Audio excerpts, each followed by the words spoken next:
ಶ್ರೀಗುರುಭ್ಯೋ ನಮಃ. ಹರಿ ಓಂ. ಶ್ರುತಿಸ್ಮೃತಿಪುರಾಣಾನಾಂ ಆಲಯಂ ಕರುಣಾಲಯಂ ನಮಾಮಿ ಭಗವತ್ಪಾದಂ ಶಂಕರಂ ಲೋಕಶಂಕರಂ ವಂದೇ ತಂ ಸಚ್ಚಿದಾನಂದಂ ಯತಿವರ್ಯಂ ಮಹಾಮತಿಂ ವೇದಾಂತಸಾರಜ್ಞಂ ಸದ್ಗುರುಂ ಪ್ರಣತೋಸ್ಮ್ಯಹಂ ಶ್ರೀಗುರುಂ ಪ್ರಣತೋಸ್ಮ್ಯಹಂ ಸದಾಹಂ ಸಂಪ್ರದಾಯಜ್ಞಂ ಸಂಯಮೀಂದ್ರಂ ಸದಾಶ್ರಯಂ ಸದ್ಗುರುಂ ಸಚ್ಚಿದಾನಂದಂ ಸದಾಚಾರಂ ಸಮಾಶ್ರಯೇ. ಶ್ರೀಮಚ್ಛಂಕರ ಭಗವತ್ಪೂಜ್ಯಪಾದಮಹಾಸದ್ಗುರುಭ್ಯೋ ನಮಃ. ಶ್ರೀ ಶ್ರೀ ಸಚ್ಚಿದಾನಂದೇಂದ್ರ ಸರಸ್ವತೀ ಸದ್ಗುರುಪಾದುಕಾಭ್ಯಾಂ ನಮಃ. ನಮೋ ನಮಃ ಶಂಕರ ಪಾದುಕಾಭ್ಯಾಂ. ಶಂಕರ ಭಾನು ಚಾನಲ್ ವೀಕ್ಷಕರು, ಸದ್ಗುರು ಭಕ್ತರು, ವೇದಾಂತ ಪ್ರಿಯರು ಆಗಿರುವ ಆತ್ಮೀಯ ಪ್ರೇಮಾತ್ಮ ಸ್ವರೂಪಿಗಳಾದ ತಮ್ಮೆಲ್ಲರಿಗೂ ಇಂದಿನ ಕಾರ್ಯಕ್ರಮಕ್ಕೆ ಹೃತ್ಪೂರ್ವಕವಾದ ಪ್ರೀತಿಪೂರ್ವಕವಾದ ಸ್ವಾಗತಗಳನ್ನು ಕೋರುತ್ತಾ ಇಂದಿನ ಕಾರ್ಯಕ್ರಮವನ್ನು ಪ್ರಾರಂಭ ಮಾಡೋಣ. ಸಂಸ್ಕೃತ ಸಾಹಿತ್ಯದಲ್ಲಿ ಲಕ್ಷಗಟ್ಟಲೆ ಸುಭಾಷಿತಗಳಿವೆ. ವಿಶೇಷವಾಗಿ ಶ್ರೀಮನ್ ಮಹಾಭಾರತದಲ್ಲಿ 1,00,000 ಶ್ಲೋಕಗಳು, ಅದರಲ್ಲಿ 10,000 ಸುಭಾಷಿತ ಸಿಗಬಹುದು. ಇವತ್ತು ನಾನು ಮಹಾಭಾರತದಿಂದ ಒಂದು ಸುಭಾಷಿತ ಶ್ಲೋಕವನ್ನು ಆರಿಸಿಕೊಂಡು ಅದರ ಸ್ವಾರಸ್ಯವನ್ನು ಹೇಳ್ತೇನೆ. ನನ್ನ ಪರಮ ಪೂಜ್ಯ ಸದ್ಗುರು ವರೇಣ್ಯರಾದ ಶ್ರೀ ಶ್ರೀ ಶ್ರೀ ಸಚ್ಚಿದಾನಂದೇಂದ್ರ ಸರಸ್ವತಿ ಸ್ವಾಮೀಜಿಯವರು ನನ್ನಿಂದ ಮಹಾಭಾರತ ಪುರಾಣ ಪ್ರವಚನವನ್ನು ಮಾಡಿಸ್ತಾ ಇದ್ದರು. ಒಂದು ಶ್ಲೋಕ ಇದು ಶಾಂತಿ ಪರ್ವದಲ್ಲಿ, ಮೋಕ್ಷ ಧರ್ಮ ಪರ್ವದಲ್ಲಿ ಬರುವಂಥ ಒಂದು ಶ್ಲೋಕ. ಧರ್ಮರಾಜನಿಗೆ ಶರತಲ್ಪದಲ್ಲಿ ಮಲಗಿಕೊಂಡಿರುವಂಥ ಜ್ಞಾನಿ ಪುಂಗವರು, ವಯೋವೃದ್ಧರು, ಕುರುವಂಶಕ್ಕೆ ಪಿತಾಮಹರು ಆಗಿರುವಂಥ ಭೀಷ್ಮಾಚಾರ್ಯರು ಹೇಳುವ ಮಾತು. ಧರ್ಮರಾಜ ಹೇಳ್ತಾ ಇದ್ದಾನೆ, ಪೂಜ್ಯರಾದ ಭೀಷ್ಮ ಪಿತಾಮಹರೇ, ನನಗೆ ಶಾಂತಿಯೇ ಇಲ್ಲ. ಹಾಗೂ ಪ್ರಾರಂಭದಿಂದ ಇಲ್ಲಿಯವರೆಗೂ ನನ್ನ ಜೀವನದಲ್ಲಿ ಅಶಾಂತಿ, ದುಃಖವೇ ತೋರ್ತಾ ಇದೆ. ಶಾಂತಿ ಏನು ಮಾಡಬೇಕು ಅಂತ ಕೇಳ್ತಾನೆ. ಬಹಳ ಸೊಗಸಾದ ಸಂದೇಶವನ್ನು ಭೀಷ್ಮ ಪಿತಾಮಹರು ಹೇಳಿದ್ದಾರೆ.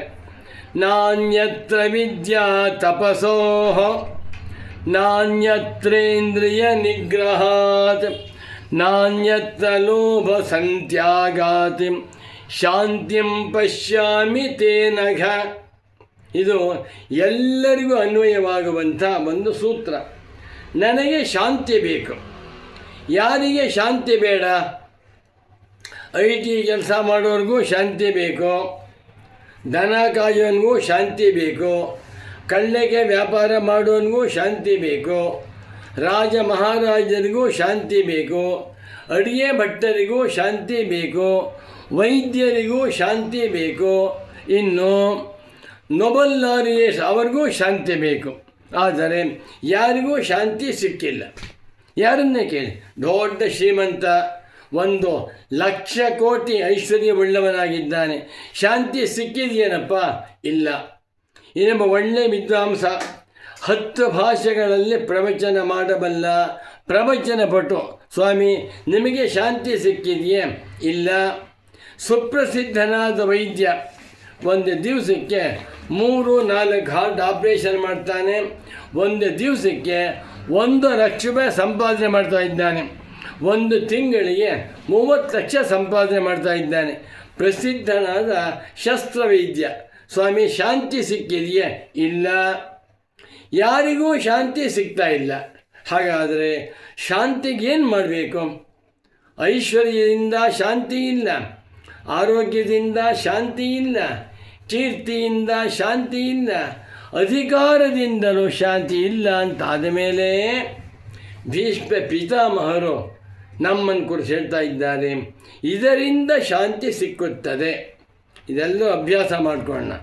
ಒಂದು, ನಾಣ್ಯತ್ರ ವಿದ್ಯಾ ತಪಸೋ, ವಿದ್ಯಾ ತಪಸ್ಸುಗಳಿಲ್ಲದೆ ಹೋದರೆ ಅಂಥವನಿಗೆ ಶಾಂತಿ ಇಲ್ಲ. ವಿದ್ಯಾ ಬ್ರಹ್ಮವಿದ್ಯಾ, ಪ್ರತಿದಿನವೂ ಕೂಡ 1 ಗಂಟೆ ವೇದಾಂತ ಪ್ರವಚನವನ್ನು ಕೇಳು, ವೇದಾಂತ ಸಂದೇಶಗಳನ್ನು ಶ್ರವಣ ಮಾಡು, ವೇದಾಂತ ವಾಕ್ಯಗಳನ್ನು ಅಧ್ಯಯನ ಮಾಡ್ತಾ ಬಂದರೆ ಖಂಡಿತ ಶಾಂತಿ ಸಿಗುತ್ತೆ. ಅನ್ಯತ್ರ ವಿದ್ಯಾ ತಪಸೋಹಂ, ಬ್ರಹ್ಮವಿದ್ಯೆಯನ್ನು ಪಡೆದುಕೊಳ್ಳದೆ ಹೋದರೆ ಅಂಥವರಿಗೆ ಶಾಂತಿ ಇಲ್ಲ. ಮತ್ತು ತಪಸ್ಸು, ಇಂದ್ರಿಯ ನಿಗ್ರಹವನ್ನು ಮಾಡ್ಕೊಳ್ತಾ ಬಾ, ಸಾಕು. ತಪಸ್ಸಂದರೆ ಗುರುಸೇವಾ ತಪಃ, ಶಮಃ ತಪಃ, ಸತ್ಯಂ ತಪಃ, ಅಹಿಂಸಾ ತಪಃ. ಮನುಷ್ಯನು ಎಷ್ಟೆಷ್ಟು ತಪಸ್ಸನ್ನು ಅನುಷ್ಠಾನ ಮಾಡುತ್ತಾ ಹೋಗುತ್ತಾನೋ ಅಂಥವ ಶಾಂತಿ ಸಿಗುತ್ತೆ. ಯಾರು ಬ್ರಹ್ಮವಿದ್ಯೆಯನ್ನು ಅರ್ಥ ಮಾಡಿಕೊಳ್ಳುವುದಿಲ್ಲವೋ, ವೇದಾಂತ ವಿಚಾರ ಮಾಡುವುದಿಲ್ಲವೋ, ಯಾರು ತಪಸ್ಸನ್ನು ಅನುಷ್ಠಾನ ಮಾಡುತ್ತಿಲ್ಲವೋ ಅಂಥವರಿಗೆ ಶಾಂತಿ ಇಲ್ಲ. ನಾಣ್ಯತ್ರ ಇಂದ್ರಿಯ ನಿಗ್ರಹಾತೆ, ಇಂದ್ರಿಯ ನಿಗ್ರಹ ಬಹಳ ಮುಖ್ಯ.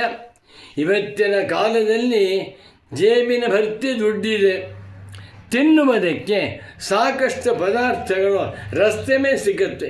ತಿಂತಾ ಇದ್ದರೆ, ಮೊಬೈಲ್ ನೋಡ್ತಾ ಇದ್ದರೆ, ಆ ಯೂಟ್ಯೂಬ್ ನೋಡ್ತಾ ಇದ್ದರೆ ಹುಚ್ಚಿಡಿಯುತ್ತೆ ಅಲ್ವೇ?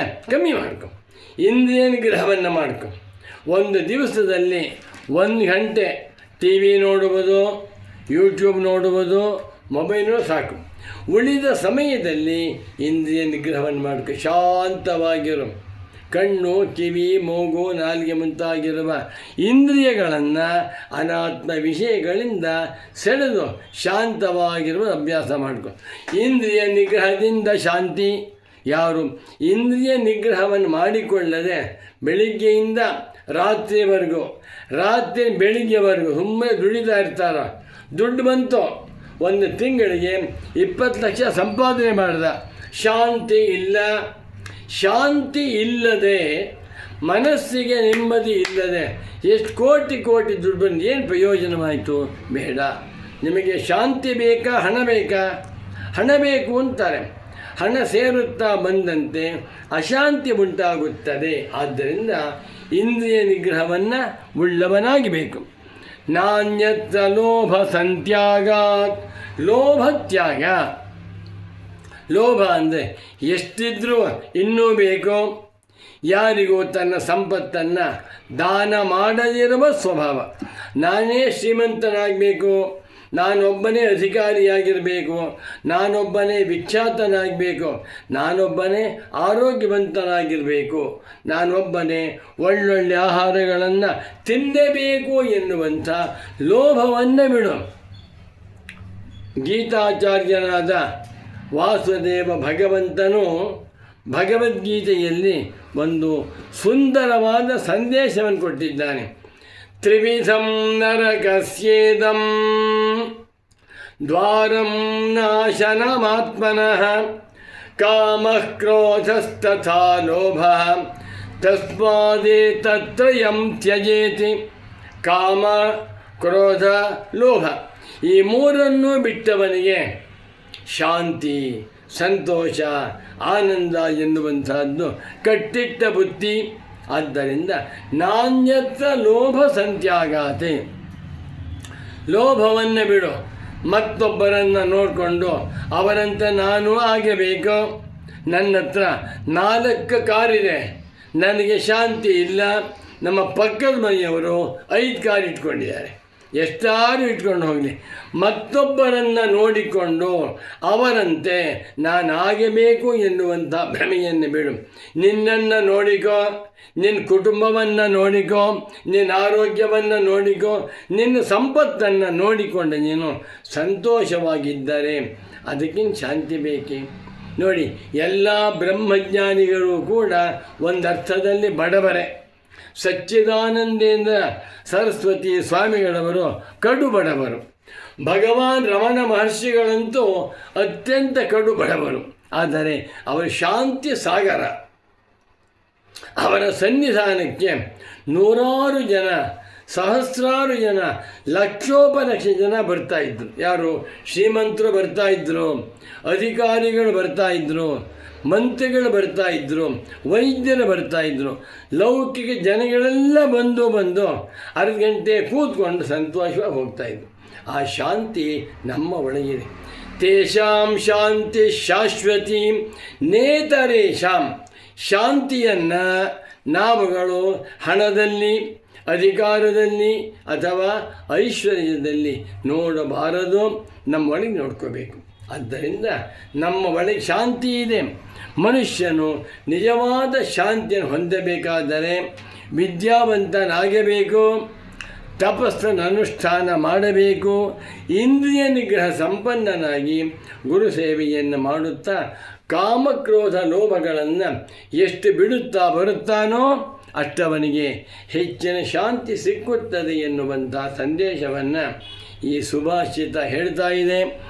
ನಾಣ್ಯತ್ರ ವಿದ್ಯಾ ತಪಸೋಹ ನಾಣ್ಯತ್ತೇಂದ್ರಿಯ ನಿಗ್ರಹಾತ್ ನಾಣ್ಯತ್ರ ಲೋಭ ಸಂತ್ಯಾಗಾತ್ ಶಾಂತಿಂ ಪಶ್ಯಾಮಿ ತೇನಘ ಎನ್ನುವ ಸಂದೇಶವನ್ನು ನಾವೆಲ್ಲರೂ ಅರ್ಥ ಮಾಡಿಕೊಂಡು ನಮ್ಮ ಒಳಗಿರುವ ಶಾಂತಿಯನ್ನು, ಆನಂದವನ್ನು, ಸುಖವನ್ನು, ಸಂತೋಷವನ್ನು ಅನುಭವಿಸೋಣ ಎಂದು ತಿಳಿಸುತ್ತಾ ಈ ಉಪನ್ಯಾಸವನ್ನು ಇಲ್ಲಿಗೆ ಸಂಪನ್ನಗೊಳಿಸುತ್ತಿದ್ದೇನೆ.